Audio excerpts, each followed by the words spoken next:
Hi there, this is a quick video response to a YouTube video by thomasmat on Psychoactives. Hello there Thomas, it's good to see you back on YouTube after a break, and belated happy birthday to you.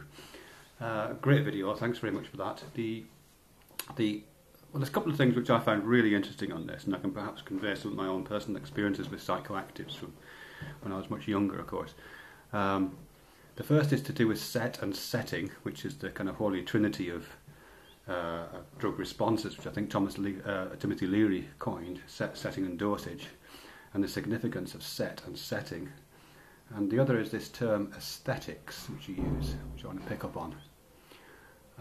Okay, the first thing to do with set and setting, which is basically to do with the physical, psychological, situational context in which psychoactive substances are ingested, and now the fact that these things have an effect on what the experience comes out of those. One of the things that intrigues me about that, and which you kind of refer to, is the setting. I'm not quite sure how to describe this. I guess I would say the kind of poetic setting, or the mindset of the person ingesting it. What kind of experience they think they're having. And I was kind of brought to think of that by something you mentioned in your video, Thomas, which was about the ingesting of natural substances. I guess things like mushrooms, or I don't know, the stuff that grows out of the earth, as you say. And you give this narrative about kind of setting up a relationship, a complete chemical marriage of yourself and the substance. But it's a narrative in which the substance exists within this, a particular kind of a particular kind of narrative, a narrative of nature, a narrative of the soil, a narrative of the ground on which you stand, and the space in which your head is pointed, so to speak. So almost as if, by ingesting these natural substances, let's say mushrooms or mescaline, that you're injecting yourself into that narrative, and the experience, the totalizing experience, the unifying experience, is one which kind of corresponds to that narrative, corresponds to a narrative to do with the land, the space, the cosmos, the kind of growth and ecology and environment, and that kind of understanding of the natural world, which I thought was really interesting. And I think, if you're going into the ingesting of a psychoactive substance with that thought, that kind of set of metaphors, that set of narratives, as part of your experience, it's going to make a difference. I don't know if Timothy Leary or other people who've written on set and setting talk about setting in quite that way, that kind of as I say, injecting oneself into the poetics of how one understands the experience. But I think it's interesting. If I could just contrast that with my own experience from many years ago, when the psychoactive substance I used to have quite a lot of involvement with was LSD. I did try other things as well, but LSD was my favourite, largely for recreational purposes. I'm not making any spiritual claims here, or claims for anything other than the desire for fun, really. But that was certainly the psychoactive which I was most familiar with.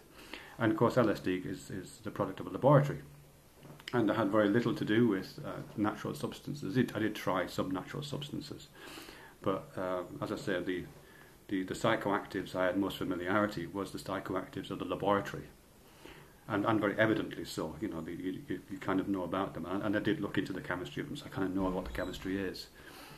So it's a very different narrative. It's not a narrative of kind of reaching over and plucking something from the earth and injecting yourself into that growth story, that ecological story, which ultimately leads to a kind of naturalized psychological, cosmological spirituality. It isn't that kind of a thing.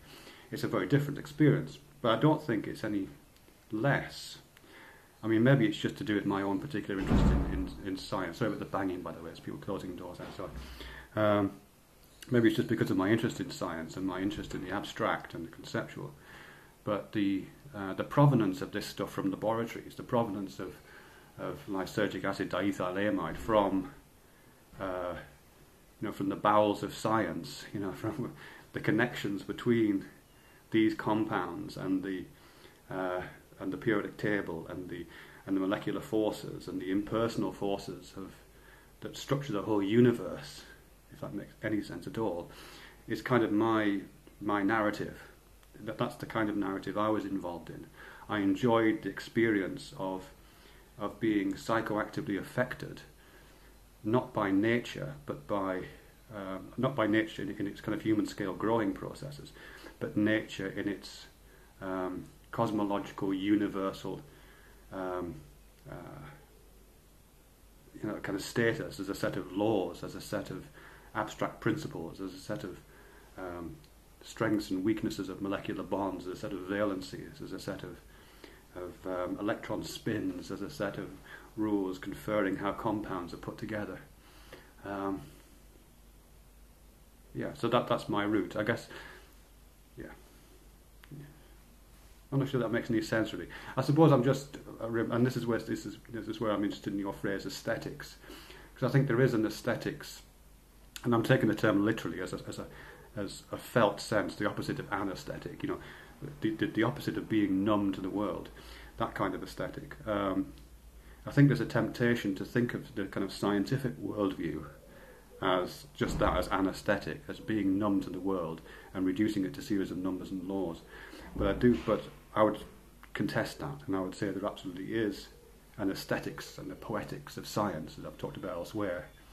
And for me, that my personal experience with chemically laboratory-produced psychoactives is one example of that. You can kind of touch the infinite by the literal embodiment and bodily engagement with those laws through, in my experience, lysergic acid diethylamide. Thanks very much for that video, Thomas. Great stuff.